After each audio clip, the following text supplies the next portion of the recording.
positivo de carga viral que tenemos es mucho más alto que en Europa. Nosotros, por palabra del propio Fernán Quirós y otros datos inferenciales que tenemos, por ejemplo, en la ciudad de Buenos Aires va a llegar un 25% de la gente ya va a estar infectada. 25%, ¿no? Para dar una comparación, Madrid alcanzó el 14%, 19% de infección alcanzó Nueva York. Los barrios populares de la ciudad de Buenos Aires están en el 50% de población. ¿Acaso lo que sucede con el hombre más poderoso en términos políticos de la Tierra invite a reflexionar? A cualquiera le toca. Hay personas que creen que tienen comprado la vida y por eso se comportan de la forma en que lo han hecho. Uno de ellos, evidentemente, es Trump, acostumbrado a llevarse todo el mundo por delante, haber pensado que lo mismo podía hacer con el coronavirus. Nosotros tenemos que reflexionar mucho sobre esto. Lo que dice, por ejemplo, Gabriela Piovano, infectóloga del Muñiz, respecto a cómo se están haciendo las cuentas de la cantidad de muertos. Tenemos que tener la verdad, esa que dijo la provincia de Buenos Aires, como invitación a que el resto del país se pronuncie de la misma manera. Lo que se hizo es cruzar los datos con el Registro Nacional de las Personas. Eso permite, digamos, un análisis más rápido y esto arroja esta cifra, digamos, para la provincia de Buenos Aires y para otras provincias, ¿no es cierto? Caso de Cava se ha hecho, digamos, una traspolación y se ha llegado a que hay una tasa de subnotificación de un 50%, ¿no? O sea, estos números son de los primeros días de septiembre. Se había hablado de 2.565 y, digamos, ajustándonos, llegamos a 5.086 en Cava. Son dos los helicópteros que se mueven desde la Casa Blanca a Maryland, naturalmente. El otro tiene que ver con una custodia para el presidente de los Estados Unidos.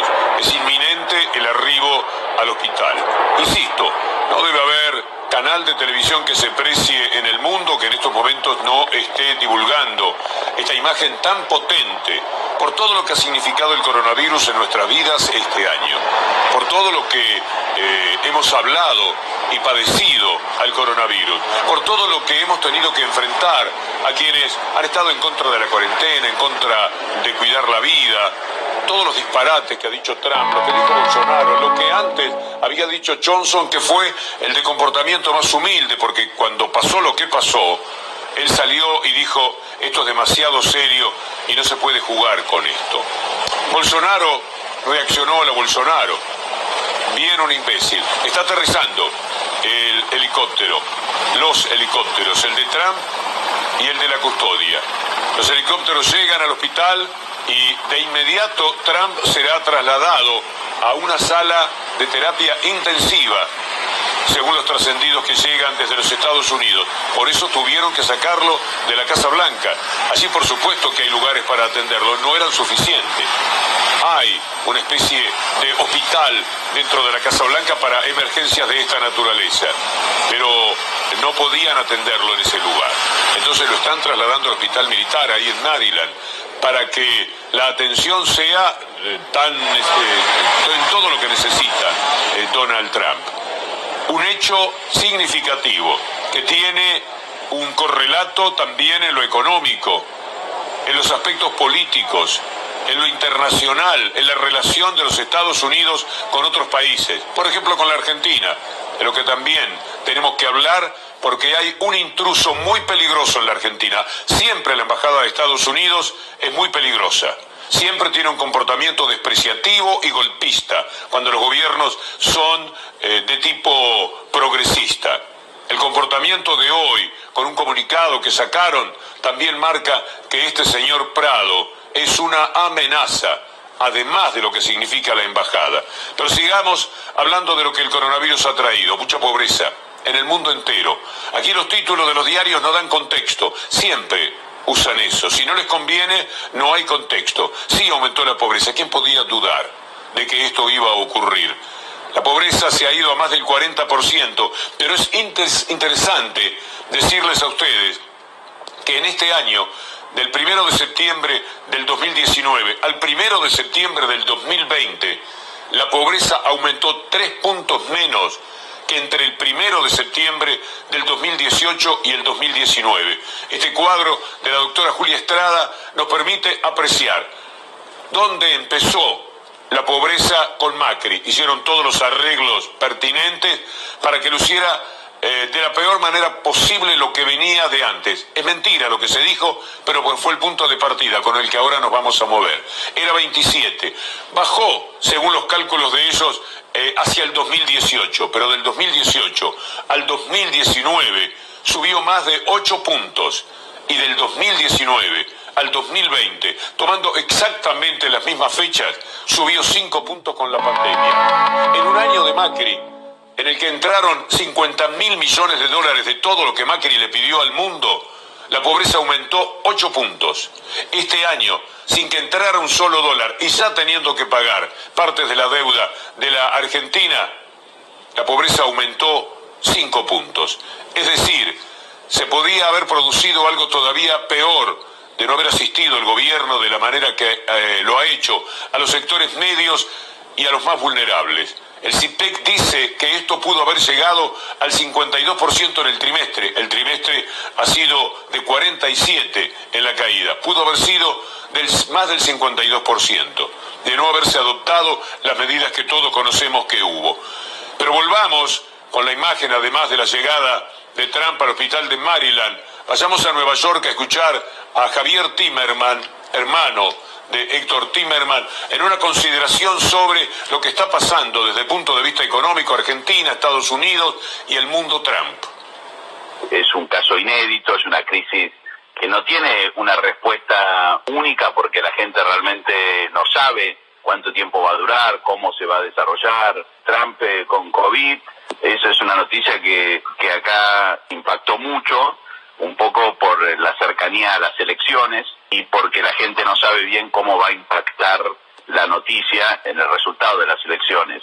El hecho que haya subestimado tanto esta crisis y que haya incluso en el último debate insistido tanto en que muchas de las medidas sanitarias eran inútiles, el que esté contagiado después de no haber tomado precauciones en estas últimas semanas con ese afán de seguir en campaña mientras Biden se cuidaba más, le va a costar en popularidad.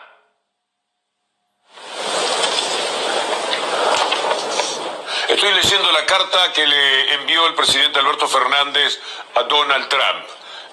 Dice: con particular pesar he tomado noticia de que usted y su esposa han sido afectados por el COVID-19. Le escribo estas líneas para desearle a ambos una pronta y feliz recuperación. La magnitud de esta pandemia mundial no distingue entre gobernantes y gobernados y extiende su peligrosidad de modo amplio. Todas y todos estamos amenazados y por eso deben profundizarse los cuidados. Así lo entienden nuestras comunidades que enfrentan esta tragedia con entereza y responsabilidad, expresándole mi solidaridad en este desafiante momento y uniéndome a los sentimientos de todo el pueblo de los Estados Unidos. Le reitero los deseos en pos de la superación de esta difícil situación. El presidente Alberto Fernández al presidente de los Estados Unidos, Donald Trump, en el momento en el que se ha producido la llegada al hospital donde lo van a atender seguramente empezando por terapia intensiva. No debe estar bien Trump para que las cosas sean de este modo. Vale la pena recordar todo lo que ha dicho, todo lo que le faltó el respeto al coronavirus ahora que lo está padeciendo. Now the virus that we're talking about having to do, a lot of people think that goes away in April with the heat. I think that's a problem that's going to go away. But when you have 15 people, and the 15 within a couple of days is going to be down to close to zero, it's going to disappear. One day it's like a miracle. It will disappear. You have to be calm. It'll go away. It will go away. Just stay calm. It's going to go away. It's going to go away. It will go away. You know it is going away. It's going to go away, hopefully at the end of the month, and if not, it hopefully will be soon after that. I didn't say Dave. I said it's going away, and it is going away. You were saying things like, I think it's a problem that's going to go away within a couple of days. It will go away. It's going to go away. This is going to go away. It's going to go. It's going to leave. It's going to be gone. I feel about vaccines like I feel about tests. This is going to go away without a vaccine. It'll go away at some point. It'll go away. I always say, even without it, it goes away. It's dying out. It's fading away. It's going to fade away. I think that at some point that's going to sort of just disappear, I hope. I will be right eventually. You know, I said it's going to disappear. I'll say it again. But it's going to disappear. Does that discredit and I'll be right. Well, the virus will disappear. It will disappear. You know, I say it's going to disappear. They say, oh, that's terrible. You say, well, it's true. I mean, it's going to disappear. My view is the schools should open. This thing's going away. It will go away like things go away. No question in my mind, it will go away. Disappearing. It's going to disappear. As I say, it'll be going away. They scream, how can you say that? I said, because it's going to be going away. It's going away, but we're also going to have vaccines very soon. And very soon we're going to have therapeutics. Que el virus iba a desaparecer, todo el tiempo decía lo mismo. Las tonterías de este hombre han gravitado para que miles y miles de norteamericanos mueran. Para que miles en el mundo vieran el pésimo ejemplo que daban él, Bolsonaro y Johnson, tan gravitantes. Estamos hablando de América Latina, de Europa y de los Estados Unidos. Jugaron con la vida de las demás personas. Se creyeron que verdaderamente son Tarzán, que eran personas a las que no los podía tocar. Este maldito virus que ha cambiado la vida del mundo y la ha cambiado para mal, en el que todos estamos padeciendo de una manera o de otra y muchos han dejado la vida. Y los hombres que más tenían que dar el ejemplo se rieron del coronavirus y ahora lo están padeciendo, o algunos ya lo dejaron atrás, pero Donald Trump lo tiene que enfrentar. Mire la última estupidez de Trump, el debate bochornoso del otro día con Biden, el otro candidato a presidente.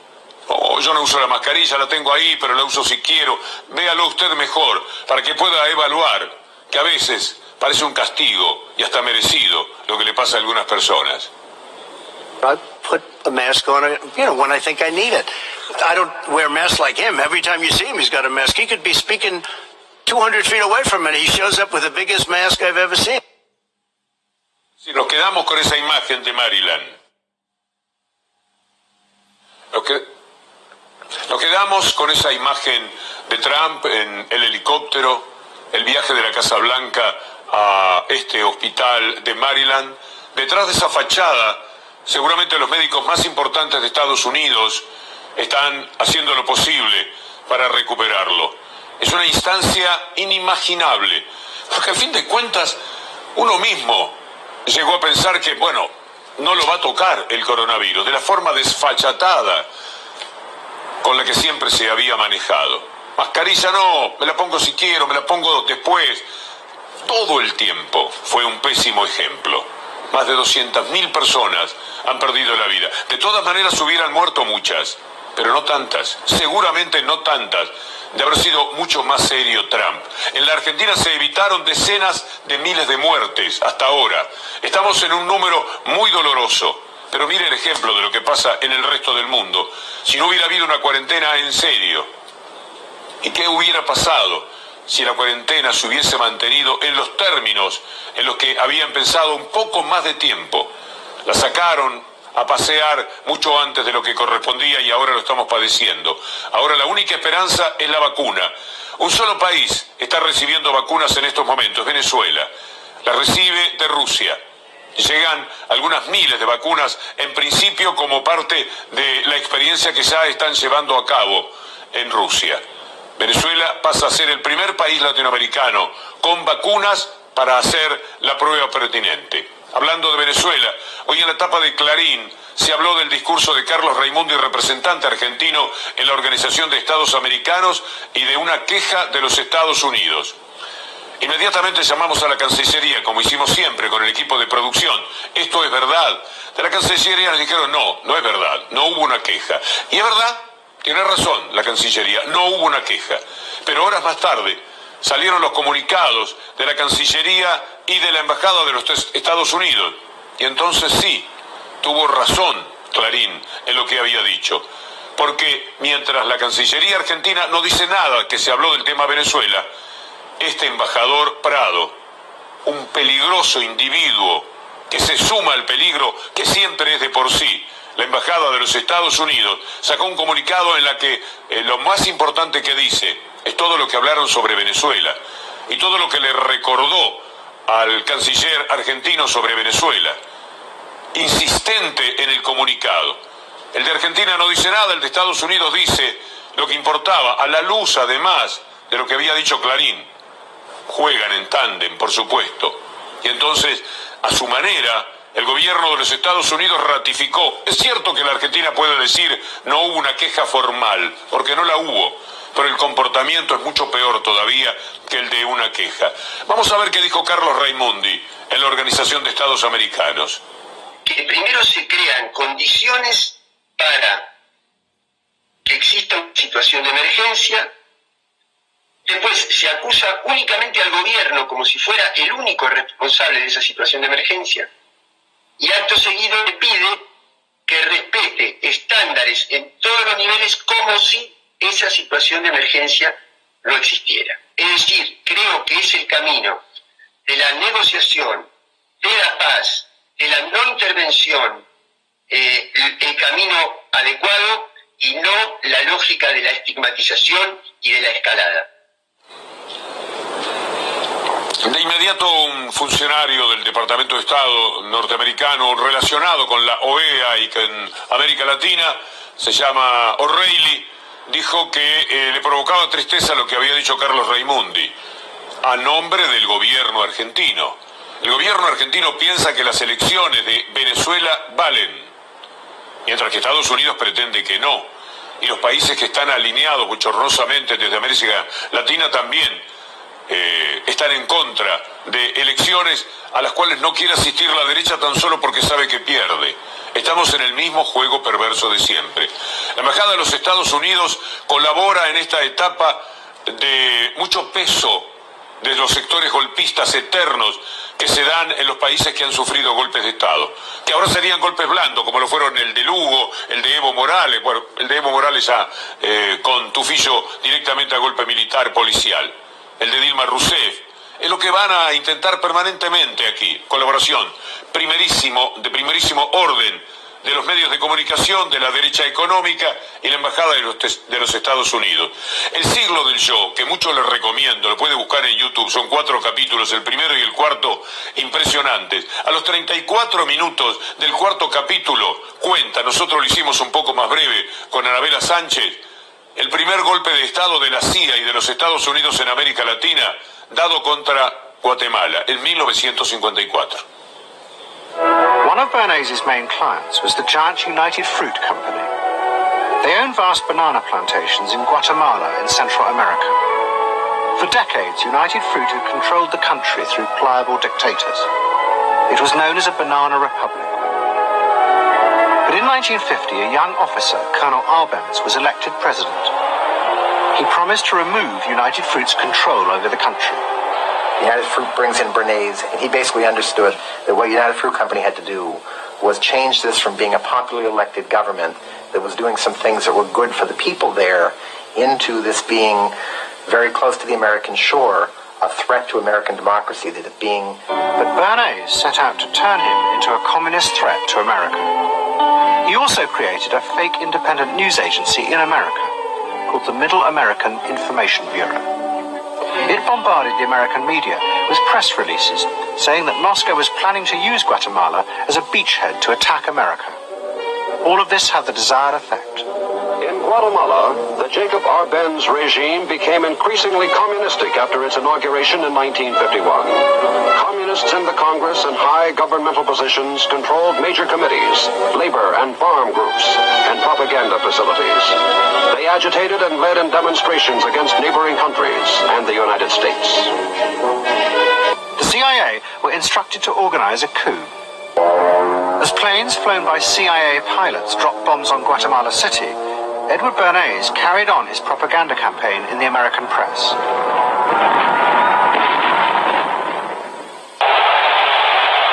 On June the 27th, 1954, Colonel Arbenz fled the country, and Armas arrived as the new leader. This is the first time in the history of the world that the communist government has been overthrown by the people. Ese fue el primer golpe de Estado directo dado por los Estados Unidos y la CIA. Lo cuentan en una película, en una documental norteamericana, porque es la purísima verdad. Desde entonces nunca más nos dejaron en paz. siempre fuimos el patio trasero. Siempre estuvimos agachados frente a todo lo que ellos nos decían. Uno sueña siempre que los gobiernos se levanten y tengan dignidad frente a los Estados Unidos. Lo del embajador Prado es una vergüenza. Ya saben ustedes cómo participó en el tema Bruglia-Bertuzzi. ¿Qué tiene que ver con eso? Lo que vino diciendo mientras Trump mandaba el dinero a Macri a través del Fondo Monetario Internacional para que ganara las elecciones, él venía y decía que iba a trabajar por la justicia en la Argentina. Y ahora, en medio de toda esta situación en la que la Argentina, a través de sus representantes, dice su verdad frente a este tema, aparece almorzando en la Cancillería y comunicándole a todo el mundo que sí, que hablaron de Venezuela. Es muy penoso. Pero hablando de Bruglia y Bertuzzi, vamos a presentar el comienzo de ADN de antes de anoche. Desde el punto de vista televisivo, ejemplar. Desde el punto de vista de la intención que tuvo periodísticamente para decir las cosas, también ejemplar. Lo de Bruglia y Bertuzzi es el deseo de mantener dos jueces amigos para defender la delincuencia que se hizo cargo del país hasta diciembre pasado. ¿Vos sabías que Macri está imputado por el escandaloso acuerdo con el fondo? ¿Vos sabías que Macri está imputado por el uso del espacio aéreo en favor de una de sus compañías? ¿Vos sabías que Macri está imputado por el blanqueo ilegal de la plata oscura de sus familiares? ¿Sabías que Macri está imputado por ser el director de una empresa offshore? ¿Sabías que Macri está imputado por haber tratado de evadir pagar mucho más de 70.000 millones de pesos al Estado? ¿Sabías que también está imputado por haber intentado quedarse ilegalmente con petroleras para sus propios socios? ¿Sabías que Daniel Vila, dueño de América, denunció también a Macri por apriete? ¿Conocías el acuerdo de Macri que perjudicó al Estado argentino frente a los fondos buitre? ¿Sabías que Mauricio está imputado por haber hecho un pequeño negocio de 200.000 millones de pesos? ¿Sabías del negociado de los parques eólicos? ¿Sabías que también Macri está imputado por favorecer a su propia empresa? Bueno, quizás no conocías todas las causas, quizás tampoco sabías que todas esas causas van a terminar en manos de dos jueces que determinarán cómo termina Macri, preso o en libertad. Esos dos jueces son Leopoldo Bruglia y Pablo Bertuzzi. Como vemos, en todas sus causas, si cae Macri, también caen lobistas de primer nivel mundial. Es mentira que Bruglia y Bertuzzi vayan a tener algo que ver con Cristina Fernández de Kirchner. Nunca investigaron, además, ellos a Cristina Fernández de Kirchner. Eran tribunales de alzada, pero de futuro ni siquiera eso. No pasa ni a 1000 kilómetros de los juzgados donde están Bruglia y Bertuzzi los temas de Cristina Fernández de Kirchner. Lo que están queriendo es lo que Tomás Méndez con su equipo demostraron con esta fehaciencia. Es claro que quieren tener a Bruglia y Bertuzzi allí para que hagan lo que ya hicieron Bruglia y Bertuzzi, por ejemplo con Dietrich. Usted que ve los programas de Alejandro Berkovich sabe perfectamente cuál es la historia de Dietrich o lo que ha contado nuestro colega Ari Lijalad. Ellos han puesto las cartas sobre la mesa en este tema. Y ya Bruglia y Bertuzzi los habían sacado del problema. Todo es una vergüenza. Pero también hay ciertas facilidades. Cuando nuestro talentoso Leandro Santoro va a TN y se encuentra con la hermana del juez, del fiscal Campagnoli, también una mujer de la política, muy vinculada a Lilita Carrió, y discuten de Bruglia y Bertuzzi, la verdad es que no tiene ni para empezar. Ahora la palabra final la tiene la Corte, como que lo que se dijo ya está. Yo creo que no se justifica el per saltum, no hay una situación de gravedad institucional, no hay emergencia. Yo creo que lo que es de mucha gravedad institucional es que estos tres jueces no hayan asistido a la Comisión de Acuerdo del Senado. De muchísima gravedad institucional. El Consejo de la Magistratura dijo que estaba mal. En la Comisión de Acuerdo del Senado dijo que estaba mal. Hubo presentaciones en primera y en segunda instancia, en el contencioso pero también en la casación, y le dieron en contra a Bruglia, Bertuzzi y a Castelli. Cuando estaba por definir el contencioso administrativo, agarra la Corte el tema con el per saltum. Apenas dijeron que iban a tratar el tema, salió Patricia Bullrich, Elisa Carrió y buena parte de la dirigencia radical a festejarlo. ¿Ustedes lo festejaron? Por supuesto que la Corte ha decidido habilitar el recurso de per saltum. Es una decisión para nosotros importante porque había una gravedad institucional que había que resolver y si no íbamos a ir a un conflicto de poderes. El espíritu es claro de la Constitución. Los presidentes no pueden trasladar jueces porque eso permite, por ejemplo, la teoría del lawfare. 2 de estos 5 jueces aceptaron ser miembros del Tribunal Supremo de Justicia de la Argentina por decreto. El señor Garabano, por por ejemplo, cuando los tenía que apretar, el año pasado hablaba de la mayoría peronista y los estigmatizaban para ver si les podían meter algún tipo de influencia en sus decisiones y en sus fallos. Yo creo que también tuvo mucho que ver un pueblo manifestándose y pidiendo que la Corte interviniera. ¿Cómo la justicia va a tomar la decisión en función de cuánta gente se junta para avalar una medida u otra? Es una locura. ¿Qué es esto de decir la Corte escuchó la movilización popular? Yo les hago una pregunta honestamente. ¿Y si movilizamos nosotros? Así estará entonces Leandro Santoro, el poder real. Ese al que menciona sin pelos en la lengua el diputado Eduardo Valdés, que suele incluir también, no sé si en este tramo, a la propia Embajada de los Estados Unidos, que hoy debe tener una mirada muy clara de parte del gobierno nacional. Yo creo que los grandes grupos, AEA, la conducción de AEA, no le doy nombre y apellido. No, está bien, está bien. Conducción de AEA, hablo de Techín, hablo de Clarín, han decidido, nunca digirieron el resultado electoral de octubre del año pasado. Nunca.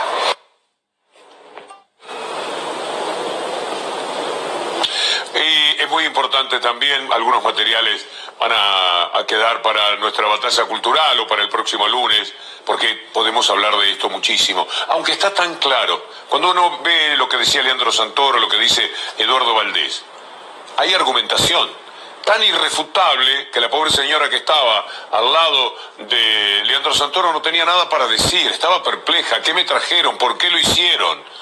¿Por qué esta crueldad debe haber pensado de parte de los periodistas o del grupo que la había invitado a hacer ese papelón? Alberto Lugones, el presidente del Consejo de la Magistratura, también tiene algo para decir. ¿A quién? A los integrantes de la Corte Suprema de Justicia. Y lo que les dice ya debiera darles anticipadamente mucha vergüenza si es que no piensan respetar la Constitución. La Corte, después de esto, tiene dos alternativas. La primera alternativa es rechazar, es decir, se cumple a rajatabla lo que establece la Constitución Nacional, el traslado como forma de designar magistrado en un lugar determinado que está vacante, no corre más. Para mí no hay duda de eso, la Constitución exige tal cosa, cumplimiento, concurso, después del concurso se da al Ejecutivo, el Ejecutivo elige, prueba al Senado, acuerdo y otra cosa. Eso es lo que corresponde en un país serio. Si la Corte elige la segunda opción, entonces vamos a abrir una caja de Pandora, porque significa que el gobierno que está hoy, o el gobierno que venga mañana, o donde haya una vacante y donde tenga un amigo que sea confiable, lo traslada, lo pone ahí y el país se va al demonio en este aspecto. Que este tema sirva para valorar la importancia de la Constitución, para entender qué es lo republicano y de qué se habla cuando hablamos de democracia. Y que ese hombre que ahora seguramente perplejo está en el hospital de Maryland también nos sirva como ejemplo. A cualquiera le puede tocar. Mucho más a las personas que no se cuidan. Mucho más le puede tocar a las personas que la desafían. A los que se creen los campeones del mundo, los crack absolutos. A mí el coronavirus, ¿qué me importa? Pero también le puede tocar a las personas que se cuidan. Por lo tanto, hay que cuidarse todavía más, todo lo más que se pueda. Reflexionemos, que alguna vez Trump nos sirva para algo, porque hasta ahora ha sido un inútil para darle un poquito de felicidad al mundo. Amigos, la seguimos el fin de semana, los dejo con Pablo Dugan, después Daniela Ballester, mi querido gallego Fernández Llorente, me convierto en el telespectador de ellos, y con ustedes, junto a Julián Capazo, Anabela Sánchez, Leandro Gabriele, nos reencontramos el lunes, si Dios quiere. Hasta entonces.